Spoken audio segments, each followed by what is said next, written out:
Hello again. We are back with our Founder Spotlight, and we have two exciting innovations lined up. Without wasting any time, let's dive right in, inviting Amol from Beetle Regan to take the stage. Hi everyone, my name is Amol. I'm the co-founder and CEO of Beetle Region Solutions. We are building large tech climate resilient agriculture solutions and CDR inset solutions for brands and retailers.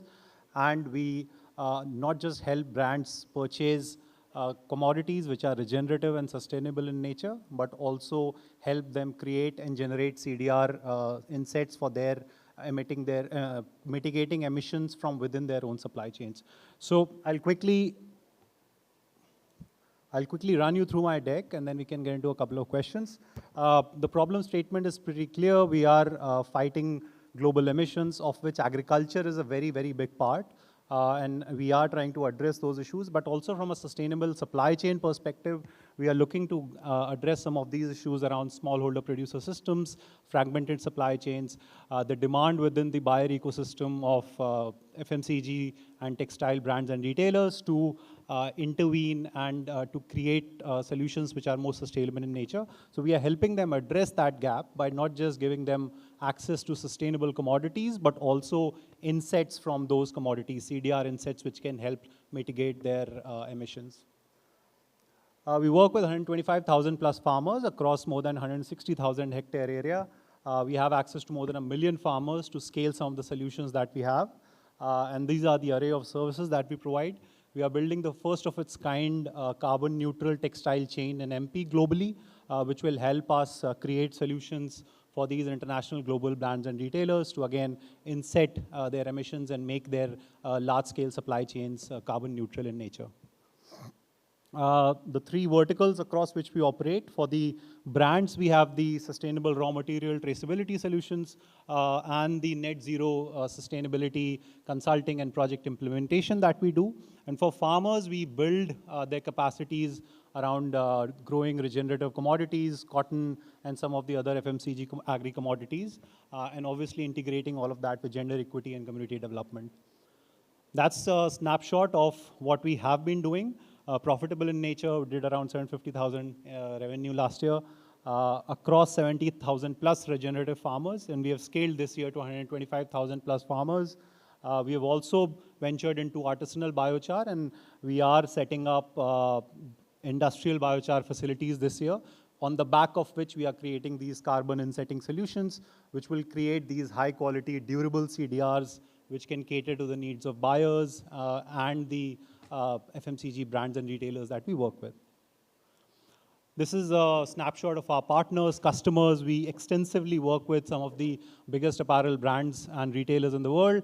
And we also have some carbon partners who are helping us do that. We also work very, very closely with some of the government departments in Ministry of Agriculture, textiles, at both at a central and a federal level. We're part of some great cohorts like Remove and Greener. And we try and use this network to expand our presence and leverage their support. This is a journey of what we have been doing. Some of the impact metrics right here in terms of beneficiaries, supply chain partners. We have issued some carbon credits, and we're in the process to scale those carbon credits as we grow and scale. We have a target of issuing more than 100,000 credits from regenerative and around 10,000 carbon credits from industrial biochar facilities. I mean, don't need to educate this room on the market that exists for the work that we are doing, but we have identified three key pillars from the carbon credit market, which is aimed to be 80 to 100 billion by 2030. Again, I won't dive too much into the details, but a huge impact as far as environment, farmer, and industrial decarbonization is concerned through the three key verticals that we are building. Industrial economics, industrial biochar facilities, the commercial economics, extremely lucrative ROI opportunities. We have secured project finance for 2 facilities setting up in MP and Maharashtra, and we are raising finance equity for our company as well as project equity for these industrial facilities which we plan to scale. Again, not getting into the numbers, but we have some very, very ambitious plans for industrial biochar. The team comprises of people from various walks of the industry. supply chain, grassroots experience, industry experience, carbon, capacity building, etc. This is our revenue trajectory, what we envision across some of the consulting project implementation and the CDR solutions that we are implementing. We expect it to be a $32.25 million turnover for us in the next 3 years. So that's it. We are raising our pre-series A round currently for project equity in the company. And then, like I said, we're also setting up multiple CDR facilities, industrial biochar facilities, for which we are raising project finance. We've already secured finance for 2 such factories. We can discuss commercials. But yeah, I mean, I'm also looking for support from experts on building integrity, integrated carbon insetting platforms, policy support from government bodies, because it needs that regulatory push to integrate the CDR solutions from a market integration perspective, and then textiles and FMCG supply chain partners, because we are setting up these carbon neutral supply chains, the first of its kind globally, and we want all of such partners to come join us in accomplishing that. So I'll stop at that. Happy to take questions if there are any. Thank you, Amol, for that powerful pitch. Feel free to catch him outside if you would like to explore ways to support the work. Next up is Neha from Guna Organics. Please welcome her with a huge round of applause. Okay, namaste, Jule. My name is Neha Upadhyay. We've come all the way from Ladakh, and because of the air change, my voice and health is gone. We've raised 8 eco-villages in Ladakh, namely Takmachik, Urbis, Domkhar, Hanu Yokma, Hanu Gongma. And our vision is to vertically integrate organic farming and solar technology for upliftment of the 24 indigenous tribes that exist there. So the problem of Ladakh is that in the name of solar power, we are transferring 40,000 acres of land for ultra solar parks. How we differ is that we work for indigenous tribal women homes and not just build unsustainable solar parks. Last year, Ladakh had no snow, and this year we had untimely snow in 2025. We face a governance gap, which is unfortunately affecting even startups and NGOs.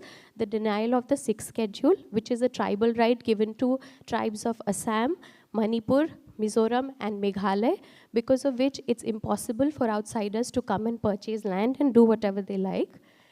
Our solutions are local, and they are found in Ladakh. We train them to process apricots for making high-value local products, and they're all handmade and locally available. You can see how hard it is for them to come up with just 1 liter of oil. That's their oil extraction method, which is going on since centuries. We've created 8 eco-villages in Ladakh and influenced policy in Himachal Pradesh and Sikkim for becoming world's first organic state. By eco-organic model villages, we have a tripartite model, which includes organic farming, solar technology, and upliftment of women farmers by making them micro-entrepreneurs. So this is our local innovation, which is called the Tsak. The Tsak is a solar dryer that is developed by a specially able scientist, Mr. Tashi Namgyal. This solar dryer dries about 60 kgs of harvest in 1 week, and it is completely low cost, portable, and as you can see, 2 women can easily carry them from the orchard to the collection center. Our problem has been that there's a lot of drudgery in women when it comes to farming. A woman farmer farms for 3,485 hours, whereas a male farmer farms for 1,212 hours, and a pair of farm animals farm for 864 hours. So her drudgery is more than that of farm animals and men combined. To reduce her drudgery, we have given these solar dryers, solar kits, solar cookers. We've enabled them to build online and offline market channels. We've also given these solar cookers. As you can see, they lower indoor smoke exposure, and the women can prepare 2 easy meals daily, saving up to 536 kgs of LPG in a month. It is very, very difficult for LPG to reach these remote parts of the country. So these are the current 2 villages that we are working on. You can see the tribal history. They are Aryans and Brokpas, and this area is also famous for pregnancy tourism. A lot of European women go there to actually buy sperm for as little as 5,000 rupees, because they say that the lineage is of Alexander the Great. We've had partnerships with Sustainable Development Goals for climate action, responsible consumption and production, and access to affordable and clean energy. We worked with the Indian government, Global Environment Facility, Yale University, and UNDP. Our work is published in the Swedish Library. Ladakh suffers from 92% anemia, and in response, we conducted village-level trainings to grow oyster mushrooms. And as you know, sometimes Buddhists and tribes, they have a problem in eating fungus or mushrooms. So we had to combat that social taboo because iron is important for women. Another drudgery they face is to walk 35 kilometers to extract just 1 liter of oil for their cooking and application use. So for every home, we provided them an oil expeller machine. And you can see the community activity.